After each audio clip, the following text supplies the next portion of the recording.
প্রযোজনা প্রতিষ্ঠান জাজ মাল্টিমিডিয়ার যৌথ প্রযোজনার দুটি ছবি হচ্ছে শাকিব শুভশ্রীর নবাব ও জিৎ শুভশ্রী ও নুসরাত ফারিয়ার বস টু।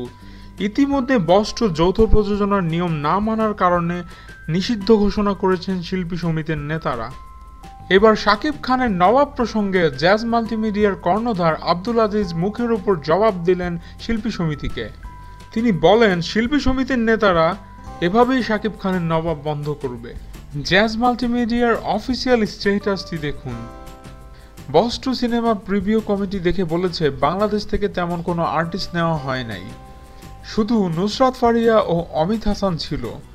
প্রিভিউ কমিটিতে মূলত বিভিন্ন মন্ত্রণালয়ের লোকজন থাকে, আর চলচ্চিত্র থেকে পরিচালক গুলজার সাহেব ও প্রযোজক দিলু ভাই থাকেন। বস টু সিনেমাতে নিম্নোক্ত শিল্পীরা অভিনয় করেছেন: নুসরাত ফারিয়া, অমিত হাসান, নাদেরা চৌধুরী, সুষমা সরকার, আমিন সরকার, সীমান্ত, শাহেদ আলী, দেলোয়ার, ফারুক, রাজা, কাদের, নেপালি, তাসনিয়া, জেবা, সাজিদ ও জয়। বিভিন্ন মন্ত্রণালয়ের কর্মকর্তাগণ এদের সবাইকে নাও চিনতে পারে, কিন্তু এদের তো গুলজার সাহেবের চেনার কথা। তাহলে উনি কি চিনেও না চিনের ভান করেছে জাজের প্রতিপক্ষের সাথে হাত মিলিয়ে? তাহলে তো উনি নিরপেক্ষতা হারিয়েছেন। সেই ক্ষেত্রে সরকারের উচিত যত তাড়াতাড়ি সম্ভব ওনাকে প্রিভিউ কমিটি থেকে সরিয়ে দেওয়া। আবার যদি সত্যি না চিনে থাকেন তাহলে তো উনি অযোগ্য এই পদে, সেই ক্ষেত্রে ওনাকে এই পদ থেকে সরিয়ে দেওয়া উচিত। মূল কথা, বস টু যথাযথ নিয়ম মেনেই যৌথ প্রযোজনা হয়েছে, কিন্তু শুধুমাত্র গুলজার সাহেবের অযোগ্যতা অথবা নিরপেক্ষহীনতার কারণেই এই চলমান সমস্যা তৈরি হয়েছে।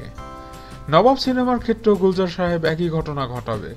তাই সরকারের কাছে আবেদন, গুলজার সাহেবকে প্রিভিউ কমিটি থেকে অব্যাহতি দেওয়া হোক। সবারই মনে রাখা উচিত, হল বাঁচলেই চলচ্চিত্র বাঁচবে।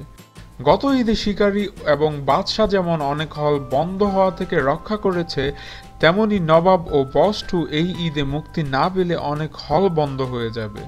শুধুমাত্র নেতাগিরি করার জন্য দয়া করে হল বন্ধ করবেন না। হল বন্ধ হলে কিন্তু নেতাগিরি করার জায়গা থাকবে না। হল বাঁচাই, চলচ্চিত্র বাঁচাই। জয় হোক বাংলা চলচ্চিত্রের। শিল্পী সমিতির এমন সিদ্ধান্তের বিষয়ে আপনাদের মতামত কি? এখনই চ্যানেলের কমেন্ট বক্সে কমেন্টস করে জানান, এবং আমাদের ভিডিও ভালো লেগে থাকলে অবশ্যই সাবস্ক্রাইব বাটনে ক্লিক করতে ভুলবেন না। ধন্যবাদ।